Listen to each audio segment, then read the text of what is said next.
Hello, everybody, and welcome to Truth Be Told. Really appreciate you listening in. I have a very special guest with me today. I am joined by Savannah Kimberlin, who is the Director of Research Solutions at the Barna Group. Hi there, Savannah. How are you doing today?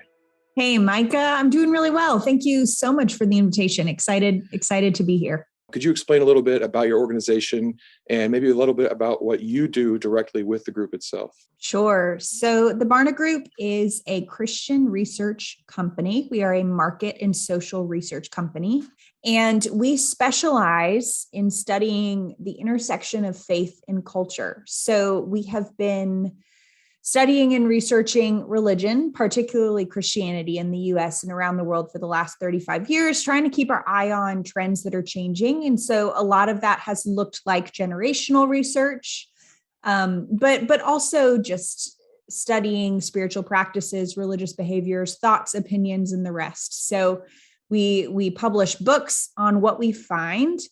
And we do all kinds of stuff to primarily help pastors, but also parachurch organizations and lay leaders as well, just to understand the times, because things are changing so quickly in our world and here in the US. And I'm on the team. I'm specifically on the church engagement team. I'm the Director of Research Solutions on that team. So my job is to help us take the research that we do and then turn it into tools that can be really helpful to leaders. So a lot of times church leaders will look at our research and say, wow, that's really great. But so what? And what can I do with this? So my job is to help make things really practical and actionable for pastors specifically. That's awesome. And that's a lot of what we're going to be talking about today is very practical solutions to things. So I was thrilled that your name came up because I was like, oh, this is the perfect person to talk about what we're talking about. Cool. That's awesome. And you mentioned too that you are a Christian organization, but you also, there's no denominational barrier that you guys find. You're in different churches studying statistics in different places. And I find that really interesting. You get a really, really broad view of Christianity or faith in America that is beneficial for everybody, even though it might not be reflective of one individual organization or faith or sect. It's cool that you guys study everything because the answers you get are that much more broad and that much more useful to the smaller groups even as well. Yeah, absolutely. It's really unique. I would say that's something that Barna really prides itself in. And we take the responsibility of being, I think, maybe unbiased denominationally. We take that very seriously. It's funny, one of my first weeks at Barna, I distinctly remember I went to 2 presentations in 1 week. I went to present to the leaders of the Assemblies of God denomination, and then we hopped on a plane to go present to the Greek Orthodox Church, the leaders of that denomination. So it was just really interesting how our research can be applicable in all types of church environments. And it's really a privilege to serve all denominations. It's an honor. So throughout the media, I think we as Christians or just really in any faith-based organization, we're starting to hear a lot more talk about how faith is dying, or maybe it's a narrative that's just preached to us, or some people personally feel that maybe their church or faith in general in America is just receding and isn't as strong as it once was. Can you speak to that based on the research you guys have done at Barna? I would say that absolutely is something that we all feel, that times are a-changing, especially within the last probably 15 years, I would say, is when we've started to feel the most stark change in our nation. And those sentiments and those feelings are not wrong. So I brought with me 2 data points, maybe to illustrate this change that we're all feeling or experiencing. So one, I mean, there's so many stats that Barna has tracked for 35 years, particularly about just the state of faith in our nation. But one of them is just having an orthodox view of God. So just the classic Christian, there's a higher power, and it's the Christian God, essentially. And what percentage of the population holds that orthodox traditional Christian view of God? So in the early 2000s, pretty consistently for a number of years, we saw that around 70-ish% of Americans held that orthodox view of God. So it was clearly the majority opinion, and definitely impacted our culture. So now when we look at data around 2020 or so, we see that percentage has dropped to around 50%. So it's dropped about 30 percentage points over the last 20 years, the percentage of Americans that have that orthodox view of God. So that's one thing that I'm sure we are all feeling, is that 30%. I mean, that's a lot. It's Yeah, a very absolutely. large, huge drop off. And then secondly, also, we were talking about the changing state of faith. Church attendance is really just a classic metric that we keep our eye on.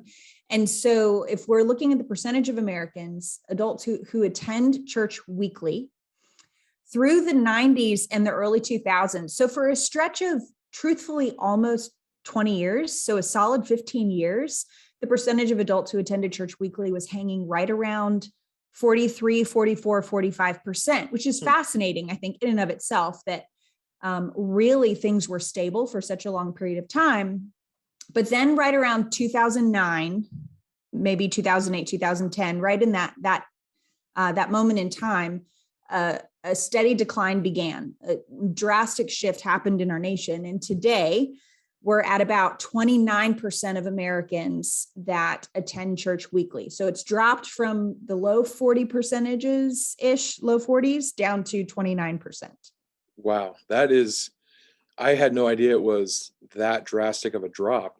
And it's interesting too how you have such high numbers, even at 50%, where that's not as high as it was at 70 or so, but high numbers of people believing in God, but then so few actually in attendance at church. So I believe in God, but what do I need to do about that? And that's kind of where you come in with like the practical application of these numbers and kind of what churches should implement, or what we should do about these numbers that we're seeing. Can you speak to that a little bit, especially with regard to maybe the next generation of people? Because I think there's a huge focus right now for churches on how do we, the two words I like to use are how do we maintain, and then also how do we, grow or expand our congregation or our faith, preaching the gospel, as it were. So could you speak to that, especially regarding the next generation, which seems to be such a hot topic for churches now? Absolutely. That is a mountain of a question to unpack, but really what our data suggests is that many are leaving the church, or they're choosing to not get involved with the church because the church is not really giving them what they need, I think, to put it quite simply. So we asked millennials recently, millennials who had left the church, why. We asked them why. We did a survey, and their top three answers were, because I want to distance myself from the politics of the church, was the number one reason. Number two was church teachings have flaws or gaps. And then number three is the church does not answer my questions. So I think if we look at that second item and that third item together, really what we're discerning is, okay, these young people are voicing, hey, I have needs of some kind, and the church is not giving me answers to those questions that I have, or they're not meeting those needs. So it's an interesting dilemma for sure when we're talking about engaging the next gen. Yeah, I guess it would start with just evaluating what the needs are based on your faith or your congregation. And even that's hard, because how do you, either you measure it very metrically with, a survey or something, or you measure it in a conversation, which is kind of hard to be very empirical about a solution with. And I could imagine that be incredibly tricky. I will say, I think this is in some ways an important conversation to have, just being aware of the problem. If people are leaving, or people are not wanting to commit to a church, that should be something we're aware of. But I hope people aren't getting the idea that it's all doom and gloom, because I think your position at Barna is the perfect crossroads for this conversation, because while it approaches the problem head on, it also says, okay, but what can we practically do about this in churches? And I think there should be some hope for people as well, feeling like, okay, well, what am I supposed to do with this? I can't just take this information and then just sulk about it. We have to actually practically do something. Right. And that's kind of where I see your job really fitting in so well there. And that's just awesome to me. Thanks. Yeah, it's fun. So is there anything that church organizations can do to reach out to the young people, evaluate their needs? Like what would you suggest as far as that Mm. goes? Just kind of boots on the ground. If you are too empirical, it might come across one way. If you're too vague or just conversational about it, they might not feel taken seriously. So what practical advice could you give to a church leader, for example? Yeah, great question. That's exactly the right question to ask, I think, and for all of us to really be doing some honest self-evaluation of our ministries with the next gen in mind. Mhm. Absolutely. This is the right moment to be asking this question. So knowing that a lot of young people are voicing, hey, look, I'm not getting what I need from the church. It's like, this is not giving me what I need. I think firstly, how do we combat this is we listen to these young people and we think we think about our ministries and we ask ourselves, am I giving young people the answers that they're searching for? Am I really helping people um, and meeting this generation where they're at? I think especially it's not just Barna research that suggests this. Tons of researchers in different fields, especially psychology and whatnot, psychologists and therapists. We're seeing that young people today are more confused and than ever before, and they are overstimulated. They don't get a break from comparison ever. Think before social media, as a teenager, as a young adult, you would go to school and you would probably struggle with insecurity and you'd compare yourself to other people. But then you got home and you got to sit around the dinner table with your family where you were fully accepted and known and seen, hopefully, perhaps. But you got a break from that peer-to-peer comparison because you could Sure. breathe a little bit at home in the evenings. And that's just not the case anymore. Mhm. So developmentally for these young people, what are the implications there? They're overstimulated. They never get a break from that comparison.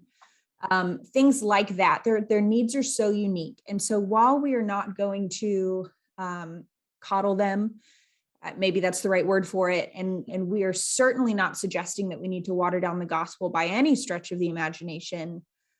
What does it look like to meet them where they are and to help them where they're asking for help? Mhm. So that is definitely number one, top of the list. If they're saying that one of the top reasons why they're leaving the church is because the church doesn't answer their questions, like how are we helping them and what are we giving them? Right. Secondly, so we did a lot of research recently in the last, I would say 3 or 4 years, specifically on the idea of building resilience in young people. And our president, David Kinnaman, wrote a book on this called Faith for Exiles is the name of the book. And he talks about what are those building blocks for resilience. And I think if we're talking about, okay, how do we serve young people and how do we combat the issues that church organizations are facing today with young people leaving, we need to look at those building blocks of resilience. And two of them in particular, I want to talk about today, Micah. One is meaningful intergenerational relationships. In our churches, what are we doing to build those, knowing that that is a key building block? And secondly, is this idea of cultural discernment. So what does it look like to help young people live wisely with technology, with having Christian or having non-Christian friends? How do you be a wise friend and steward those relationships? Those types of how do I be in the world but not of the world sorts of issues. Those are some key building blocks. So I think, Micah, that would be my answer to your question of what do churches need to do? What do we need to keep our eye on? And I think that's such a great point, especially the last two that you brought up, because it's sometimes I think in this conversation we can start to feel like the millennials and the Gen Z are leaving. Boomers, what are you doing? And sometimes it's about Sure. equipping millennials and Gen Z. It's not about someone doing something wrong intentionally or really being harmful or pushing people out. Sometimes it's a very innocent mistake of, like you said, not being able to connect and create those meaningful relationships as well, not realizing that that's even an issue. And I think that's an important point, that sometimes the best way to help somebody isn't just to see their problems, see their fears or their worries, and then fix it for them, but equipping them to be resilient, as you mentioned. That's so incredibly important. So on the flip side then, because nothing's a one-way street, Mhm. what advice would you give to a millennial or a Gen Z who's thinking, my questions aren't being answered? I think sometimes we think, as an individual, and this is really the crux of what I'd like to get at in this interview. As an individual, I can't affect change in my church, and I like that you brought it to the individual level just a while Mhm. ago, and each of us taking personal accountability. But what would you say to them who are thinking, I'm really struggling with this, but I also don't know that I can do anything about it, so I'm just going to leave?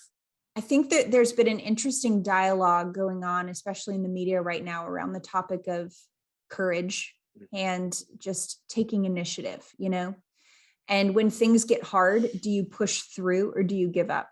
And I think, I mean, the scriptures are so clear, that just because we choose to follow Jesus, that does not mean that life is not going to come hit us in the face Right. sometimes. Like that is Yeah. not what we are signing up for when we choose to be a believer. So how do we be courageous as young people, to build our own resilience?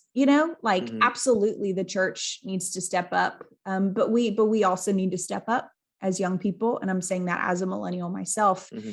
and and what does it look like for us to take some initiative to form intergenerational relationships? I had a wonderful conversation with a dear friend of mine, who is an older woman who's a boomer, and we were talking about intergenerational relationships. And she looked at me and she said, Savannah, I just wish a young person would walk up to me and ask me to be in their life. Like I absolutely would do that. I just don't feel welcomed into those relationships. Mm. And I was so convicted, because I was like, man, I think a lot of times we're really hard on boomers, but are we Yeah. welcoming them into be friends with us in that way? So how do we really take ownership of building our own resilience? And it kind of has to be a both and, where the church says, all right, we're going to step up, but young people also say, hey, we're gonna step up too. Hmm.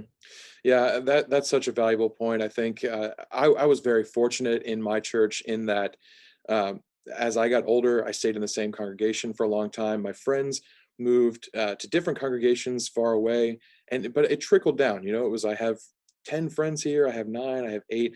Suddenly, my last friend was leaving, and I thought, oh, what am I going to Mm, do? And that week, he was gone, and I thought, I better make friends with these people, that aren't of my same age group. And I did. And yeah, I sure. love my church. The people there they're my family, they're my home. And I was kind of weaned into that situation, but so many people aren't. And I think you made a good point as well about feeling isolated. Like older generations can feel isolated, even though they're at church or even though they seem like that pillar in the congregation.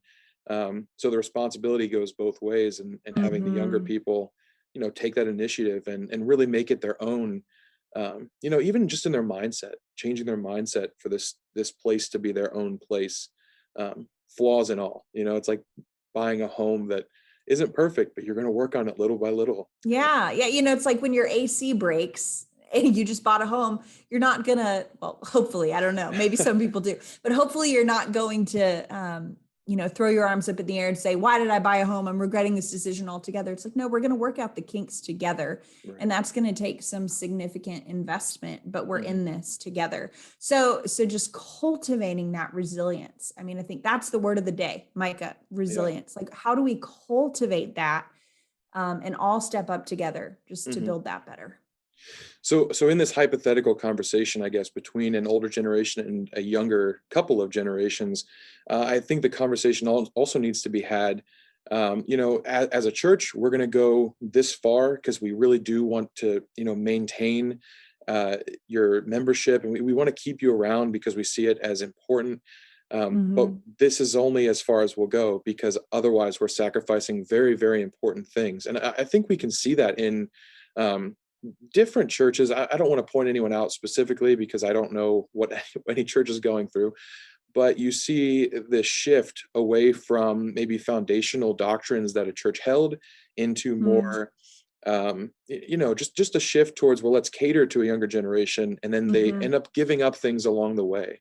So where's that? Obviously, it's different for everybody, but where would you say that roughly that area is, or that line where churches have to say, we want to give you everything we can, but this is where we have to stop? Yeah. Oof, that's tough. That's so tough. I can say what I know to be true, what our research tells us is that young people today are looking for authentic, comforting Christianity. And if we wholeheartedly believe that what we have to offer as it stands today, the religious traditions and the faith and the doctrine that we know to be true, if we wholeheartedly believe that what we are offering in that doctrine and in that rich tradition, we are offering peace and comfort and authenticity. And I mean, we've got scripture to back us up. We've got the promises of God to back us up in that. That is what young people find appealing. And it's interesting, even just talking with a young person. I had a recent conversation with a young person who was saying that they're like, I don't really like my youth group. And we inquired why. And this young person was like, well, I'm looking for someone who wears dad jeans, not skinny jeans. Like, that's the kind of mentor that I'm wanting in my life. Right. And it was funny. And we laughed, but I was like, no, what they're really getting at is like, just give me authenticity. Like, give me the gospel raw, give me time and space to wrestle with the truths that are in scripture. I think Christianity has a really beautiful opportunity to offer a generation that is so used to things being fake or touched up, to offer them something that is really beautifully authentic and real. So what do we need to sacrifice things in order to meet and reach a new generation? To a certain degree, okay, sure. I think there are generational markers, traditions, whatever, and some of those we will need to leave behind, of course, as has been true for every generation, by the way. But are we going to sacrifice the heartbeat and the heart and soul of Christianity? I don't think that is something that young people are asking for. In fact, I think they're asking for the opposite. That is so interesting. I feel like just in my personal experience, I don't have any research to back it up, but that's my job, Micah, not your job. Exactly. I feel like in my personal experience, I've seen so much misappropriation of what one generation thinks of another generation. I know I play music at my church, and it's so subjective what everyone thinks of. We should play this kind or that kind, or not this song, or yes, this song. It's impossible to make everybody happy all the time. But I've been told so many times, we want to be sensitive of the older generation, and we don't want to offend them by playing something they would not enjoy. And I'm like, yeah, I can see that. And several times I've played songs where I'm told that, and then a person in the older generation will come up and say, I love that. There was so much energy and enthusiasm. It was perfect. And I just think that misappropriation of, well, they want it this way, and so we have to do it this way. It's like, it goes the other way too, or we might think, well, the younger people, they just want this, this, this, and this, and we can't possibly give them that. And it's like, well, maybe they're not asking for that. You don't really know until you go and ask them what they want. Yes. And that's why we've been on this soapbox for a while as Barna, and we're not going to get off of it. But the soapbox is, what does it look like to be a data-informed leader? And I think you're right, Micah. Like, we think we know what people want, but are we asking them? I mean, there's so many free survey tools. You don't have to be a Barna researcher in order to write a Google form question or a Survey Monkey question and to send it out via email or whatever to your email list, so you can understand where young people are at today or what they're looking for.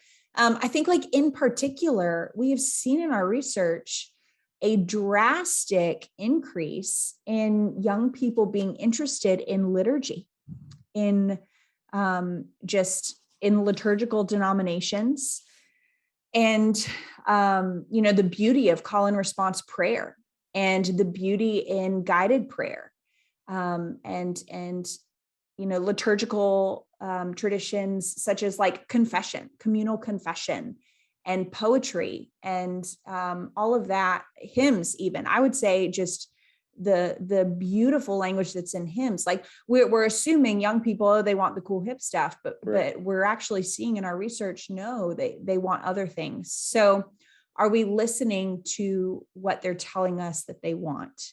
Absolutely, as Barna, we encourage every leader to be a data-informed leader so that we can be confident in our leadership.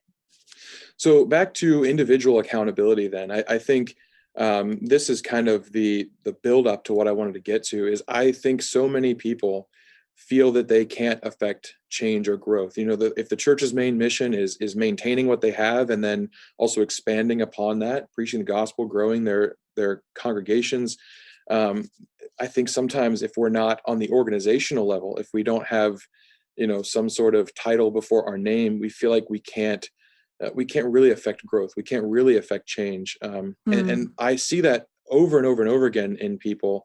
But I really, truly believe that church is at a congregational level. While you might have organizations, while you might have a business model that seems to work, it comes down to working on the congregational level. Is there any hope you could give to an individual who wants to affect change or be able to maintain their membership and help people to stick around, or to preach the gospel themselves and take on that individual responsibility? Great question. I want to go take a couple laps because that is so good.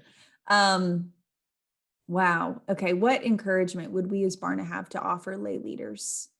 And by the way, we at Barna don't say lay congregants or whatever. We call them Right. lay leaders. I think everybody in their own right is a lay leader, right? Sure. Yeah, I would say what we're seeing right now, and I think a lot of us feel this anecdotally, but the research suggests it, is there's a discipleship crisis right now in our churches and in our country here in the US and around the world as well, but specifically in the US in our moment in time.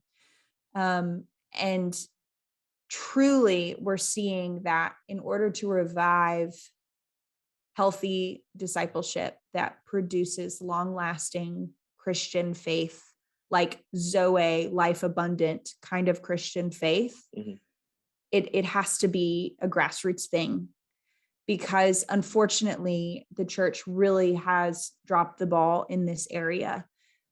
So do pastors need to step up their game with spiritual formation? Yes. Do churches need to think more strategically? Yes. But can we lead by choosing to cultivate like cultures of discipleship in our own lives and within the congregation, like in a grassroots kind of a way? What does it look like for us to choose to be evangelists on our own and to build our own faith? I was having a really interesting conversation actually over dinner with a couple of friends. We were talking about how in the Protestant Reformation was huge because it was essentially this movement to encourage people to own their faith for themselves and just to say, look, I mean, I'm not meaning to oversimplify the Protestant Reformation, but in a sense, part of it was, hey, look, we know that you've been looking to the church to feed you in this way. Let's take ownership of our spiritual formation. And it's almost like we in the US today need to remember that and sort of reclaim that for ourselves. What does it look like for me to form my own faith in a really like in a way where I own it for myself, essentially. Right. And I partner with the church in that. So I would say claiming discipleship and maybe doing some honest self-evaluation of if you are owning that in your own heart and in your own life and in your own inner world, if you're choosing to claim that for yourself and own that for yourself. Discipleship is such an important word. And I think it really actually sums up a lot of what we're talking about. You could ask the question, whose responsibility is discipleship? Well, it's on the disciple to follow. It's on the leader to lead. And you see that example in Jesus Christ. So you have a perfect example to look to. And man, how valuable does discipleship become when you realize that that's something that should be happening right now? Not that any of our church leaders are Jesus Christ, but like Paul says, follow me as I follow Christ. And that should be the ideal of what we're looking at. And I like that you brought up the Protestant Reformation too, because Yeah, at that time, it's a question of let's bring the Bible down to the common man so everyone can understand and work out their own salvation with fear and trembling. Right. And we really don't want to go back to a time where we say, I don't have time to read it. Can you just tell me the answer because I don't have the answers I'm looking for? It's like, no, well, the church should be preparing themselves to give you answers when you ask, prepare to give a defense Of of the hope that course. lies within. But it's on the individual responsibility too to say, I've studied this, I've worked this out for myself. I can affirm the answers that you're giving me. And that is really wrapped up in the concept of discipleship, which I'm so glad you brought that up because it's something I've been thinking about a lot lately. And I hadn't actually connected the ideas until you had just said it right there. So thanks very Yeah, much. yeah. There are massive gaps, Micah. I think even just one small example in our research that comes to mind is we've recently been researching missions a lot since we know that missions has been so disrupted during COVID. And so one of the things that we wanted to test was to see if people understood the Great Commission or if they could even identify the verse that is the Mm, Great Commission. And only 12% of Christians today say that they know what the Great Commission even is. wow. Now, we're not here to debate like is that a term that is Sure. old fashioned or whatever. That's Yeah. not why Yeah. we're here. But just to bring to the surface, wow, okay, balls have been dropped, to a certain degree, Yeah. and so who's going to pick those balls up, and what does that look like Hmm. realistically, and how do we take ownership of that, um, and move forward? Yeah, and I think part of it probably does come, I don't want to speculate too much, but just comes from the fact that um, we almost, I can't say this for a fact, but I feel that some people end up seeing the Great Commission and they see it to the 12 apostles and they don't see it as a call for themselves. They don't see this as Jesus Christ talking to them and saying, this is a responsibility that you have as the church, because the church is not, it's not always just leadership. It has to have congregants or lay leaders, as you call them. Everyone is Mhm. included. It's a spiritual organism knit together by what every single member supplies. Not, it's not your church structure of government. It's not just the pastor. It's not just a person giving a sermon. It is everybody. And when he gives a commission to the church, that is a commission to you just as much as it is an organization. That's so, so important. I don't think it's intentional, but I think it could be a really cool opportunity if people realize this is to me, this is Christ talking to me. What a huge Absolutely. responsibility. Amen. Amen. Well, just one final question. This is more of just a personal interest in Barna as a whole and your work there. Just in all of your research, what has been the thing that struck you the most? The conversation and the research around mental and emotional health, specifically within the context of Christianity and the church, and this dialogue. I think we all know, any listeners today would agree, okay, yes, this is a conversation that is being pulled forward more frequently, especially with younger generations. This Mhm. is more common, this is important, which is great, all of those things.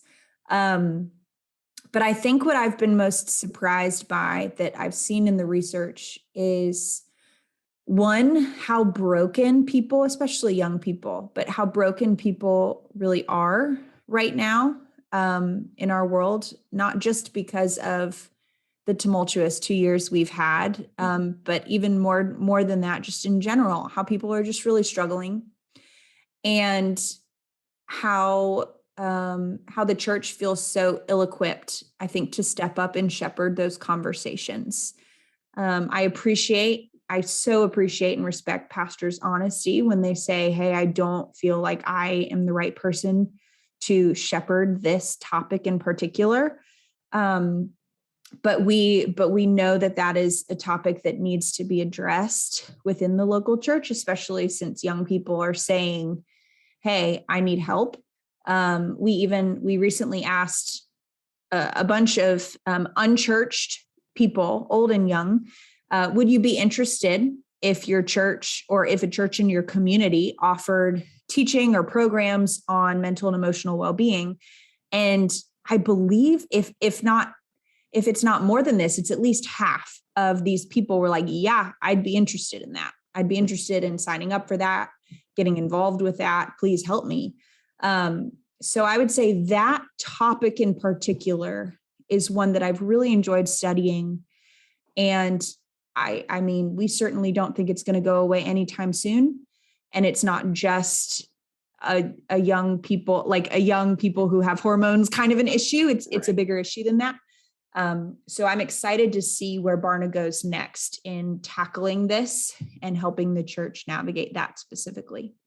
Yeah, that's awesome. And that seems like, the older generation asking the younger generation, what are your needs? And knowing that that's a need, even if we're ill-equipped. I think maybe some of the struggle comes from the fact that you mentioned that a lot of this stuff has to be grassroots.